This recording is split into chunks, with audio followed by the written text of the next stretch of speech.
What happens when a wrestling master, Ben Askren's the best example of it of all time, gets into an MMA fight with a BJJ specialist? And that's an interesting fight because Damian Maia is a strangler. At first thought, striking fans are disgusted, and grappling fans can't wait to see the spectacle. However, UFC has often shown us that we should always expect the unexpected. In MMA, it's like you never know if a guy's going to shoot. And with wrestlers, that desire to go and dive on your legs and then boom. And that the least promising fights can be rewarded with fights of the night. Look, Damian Maia can take you out with his hands. In the first days of the UFC, BJJ competitors left a big and dangerous mark on any martial arts discipline. Royce Gracie was the first to show that there is no fighter he cannot finish with an express submission. However, as time passed, a new dominant skill emerged that took over the MMA scene: wrestling. We got a swarm of grapplers determined to show whose sport would triumph. With that being said, at the end of October 2019, we got one of the biggest fights between two soldiers from different armies under the UFC banner. And these soldiers took the fight in an unexpected direction. With 28 professional wins and 13 amazing submissions, two-time UFC title challenger Damian Maia is tasked with taking on one of the most dangerous wrestlers ever. With 19 wins, 19 out-grappled opponents, and 2 World Championship belts, Bellator, and 1 champion competitor and dominating champion, Ben Askren sought redemption.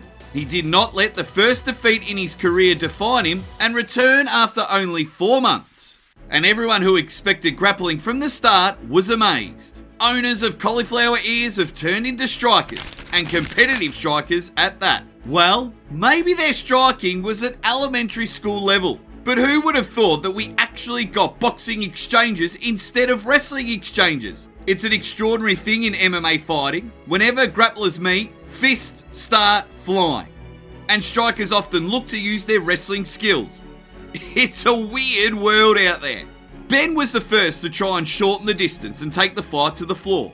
And certainly, the first fighter who was not afraid to do it with Damian. It was a bit of a desperate hug attempt. But hey, anything to get your opponent to a horizontal position, right? However, Maia returned Ben's relentless love with knees to the stomach in the clinch. Askren's curly head took quite a few hits, but he also showed he could take any of Maia's shots, as long as there is no flying knee in play. Still, his wrestling persistence managed to score as many as 4 takedowns. Grappling fans finally got the spectacle they were expecting.